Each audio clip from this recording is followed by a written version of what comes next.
Olá, pessoas! Eu sou a Lid e essa aqui é a sala de estar de estrangeirismos. Hoje eu estou com 5 livros e mais um que eu vou colocar a capinha aqui na frente daqui a pouco, que foram as minhas leituras de março. Eu precisei fazer um roteiro. Por quê? Porque é muito livro, né? Então, se vocês me pegarem olhando para baixo, é porque eu tô olhando pro roteiro, ok? Estamos combinados? Vamos lá. Minha primeira leitura foi As Luzes de Dois Cérebros Anárquicos, da Ana Barros, uma autora de Santos, interior de São Paulo, que saiu pela editora Paraquedas e pelo edital do PROAC. É um livro, assim, do jeitinho que eu gosto, dramas familiares, né? Eu sou doidinha por um drama familiar. No caso, nós temos a Ângela, protagonista, que acabou de perder a mãe. Ela vai passar uns dias com a avó, nessa casa onde a mãe morava e onde ela também morou por um tempo. Então ela acaba revisitando diversas memórias do passado, ela vai restabelecer esses laços com a avó e começar a entender um pouco melhor do porquê a mãe dela se tornou o que se tornou, porque elas não se davam muito bem. E isso faz com que ela repense muitas das decisões que ela tomou ao longo dos últimos anos. Uma leitura muito interessante e ótima para quem tá de ressaca literária e precisa de algo para quer devorar um livro? Pega este livro de Ana Barros. Minha próxima leitura foi Le Parfum de Fleur la Nuit, da Leila Slimani, uma autora marroquina que escreve em francês e saiu no Brasil pela HarperCollins com o mesmo título, traduzido, O Perfume das Flores à Noite, e a tradução é da Francesca Angiolillo. A Leila, acredito que ela seja mais conhecida no Brasil pela ficção. Eu sei que saiu O País dos Outros há pouco tempo, e o Canção de Ninar também, na época que saiu, foi bem comentado. Mas esse aqui é um livro de autoficção, relato pessoal, como vocês preferirem definir. E eu vou só me gabar um pouquinho, porque a minha edição está autografada. Ela foi convidada para passar uma noite no Museu Punta della Dogana, em Veneza. E não, eu não falo italiano. Então, e é um livro super curto, como vocês podem ver. Ela faz um antes e durante. No antes, ela comenta o quão interessante é para um escritor, ou melhor, para ela como escritora, se isolar. Ela precisa de isolamento e de silêncio para conseguir se concentrar e mergulhar no universo dos personagens que ela está criando. Então ela vai fazer uma referência aqui ao período em que ela escreveu O País dos Outros, justamente, que ela tem os post-its colados no escritório e tudo, e que assim, se ela tiver qualquer tipo de distração, se ela ficar marcando coisas, sair para almoçar, ela nunca vai conseguir terminar o livro. E aí é curioso que ela receba esse convite, porque esse seria o cenário dos sonhos, né? Você ficar fechada num lugar só pra você, e assim, é uma noite só, ela topa.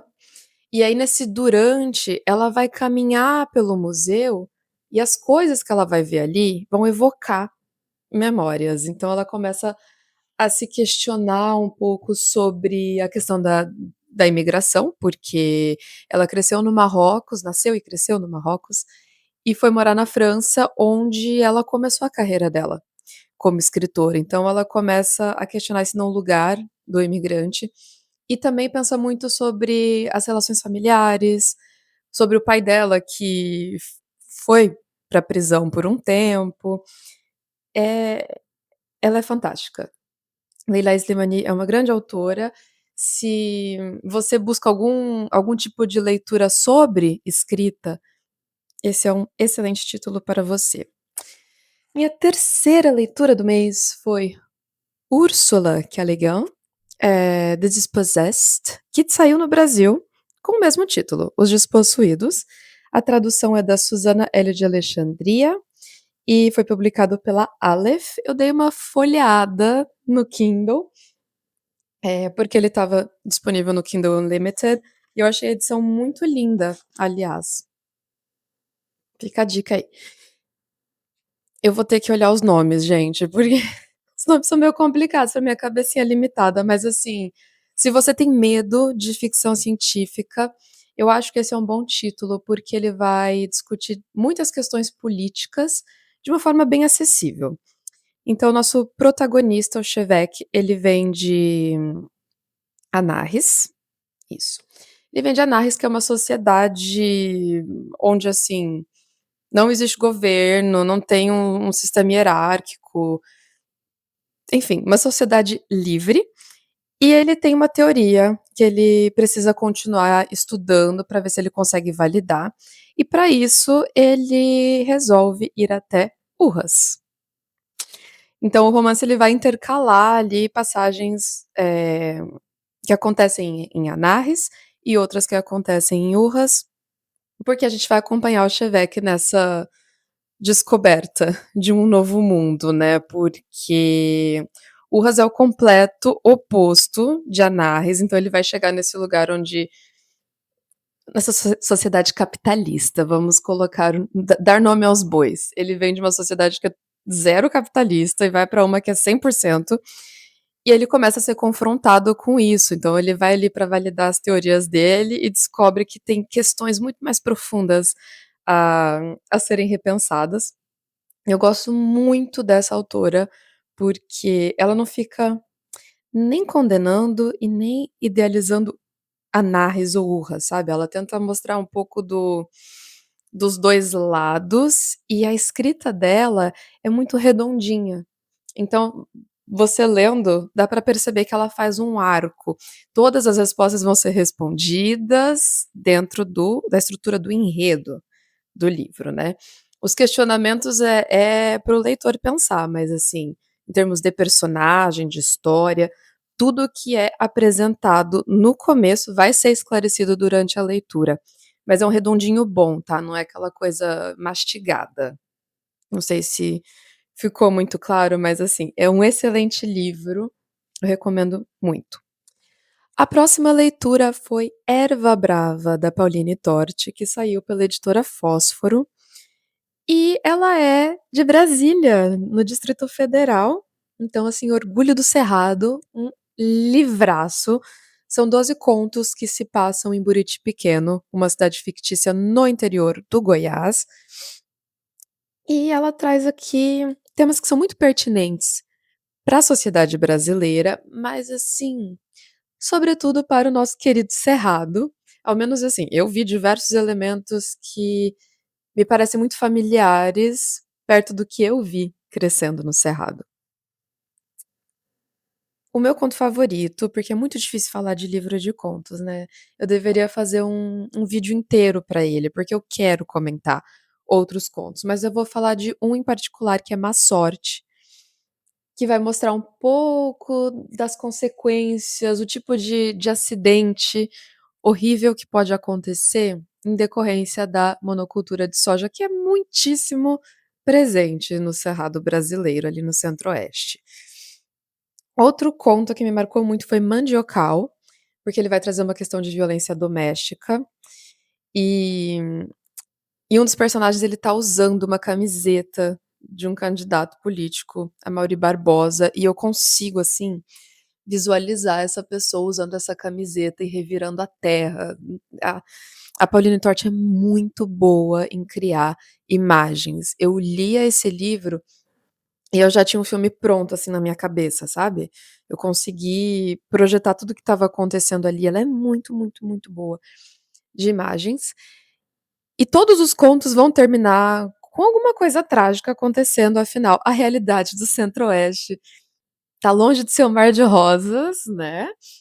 Mas teve um conto em particular que é muito engraçado, e eu achei bom ela ter dado esse alívio cômico, né, pra gente poder respirar um pouquinho, que foi o da pomba. Deixa eu ver se eu encontro aqui o título. A Mulher do Pombo, que é a mulher do prefeito da cidade. Ela tá numa pira de que toda cidade chique do mundo tem pombos. Então Buriti Pequeno precisa ter pombos. E ela entra numa campanha praticamente alucinada para que levem pombos para Buriti Pequeno. Ai, é muito bom, gente, esse livro. O próximo é o que eu vou ter que colocar aqui na tela. Virgínia Mordida, de Giovanna Vieira, saiu pela Companhia das Letras. E essa autora é de Vila Velha, no Espírito Santo. Eu acho que eu nunca tinha lido ninguém do Espírito Santo, nenhum romance, né, nenhum livro. E eu gostei muito da escrita dela, porque os capítulos são bem curtinhos, então é como se a gente tivesse diversas entradas de um diário. A leitura flui muito, o que é bom e ruim, na verdade. Eu achei bom porque eu não conseguia desgrudar do livro. Eu acho que eu devo ter lido em 2 dias, mas eu queria ter aproveitado ele melhor. Eu queria ter passado mais tempo com esse livro e com essas personagens que são fascinantes. A Virgínia, em particular, no começo da história, ela tá numa festa de família. As mulheres da família, aliás, uma família muito matriarcal. A gente tá acostumada, né, a ver uma tradição mais patriarcal, e aqui é sobre as mulheres. Elas estão ali comemorando, porque vai ter a inauguração da estátua de Benedita, que é a tataravó da Virgínia, protagonista, que era uma parteira ali na região da Sé, nos anos 1800. E a família inteira, enfim, guarda essas tradições, eles se apresentam como, eh, como é que era?